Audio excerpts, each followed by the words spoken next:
மகாலட்சுமி கடாட்சம் எல்லாருக்கும் எப்பயும் வேணும்ன்றது எல்லாருமே எப்பயுமே சொல்லுவா இல்லையா, பார்த்தாலே மகாலட்சுமி மாதிரி இருக்கா, கையெடுத்து கும்பிடலாம் போல இருக்கு அப்படின்னு சொல்லுவா இல்லையா. அதே மகாலட்சுமியோட கதை நான் முன்னாடி கூட ஒரு தடவை சொல்லியிருக்கேன். ஒரு தடவை இதில் இருக்கிறதே, வைகுண்டத்தில் இருக்கிறதே, பெருமாளோட காலை அமுக்கிட்டுட்டே இருக்கிறதே கிண்டலாக சிரிப்போம். எதுக்கு சிரிக்கிற அப்படின்னு கேட்டதும், என்னதான் எல்லாரும் மகாலட்சுமி இவ்வளோ அழகாக இருக்குன்னு சொல்லுவா, நீங்கள் இவ்வளோ கருப்பாக அப்படி இருக்கீங்களே அப்படின்னு சொல்லி உன்னோட அழகு மேலே உனக்கு இவ்வளோ கர்வவா அப்படின்னு சொல்லிட்டு நீ அரூபியா போ அப்படின்னு சொல்லி சபிச்சுடுவோம்.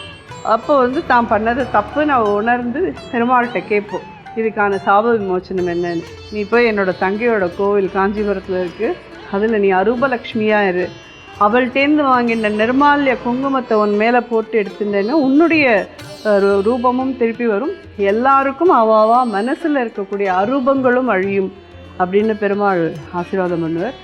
இன்றைக்கும் காமாட்சி கோவிலில் பெருமாளோட சந்நிதியே சைட்டில் இருக்குது. அது ஒரு திவ்ய க்ஷேத்திரமே. பார்க்க போனீங்கன்னா உள்ள அரூபலக்ஷ்மி இருக்கா.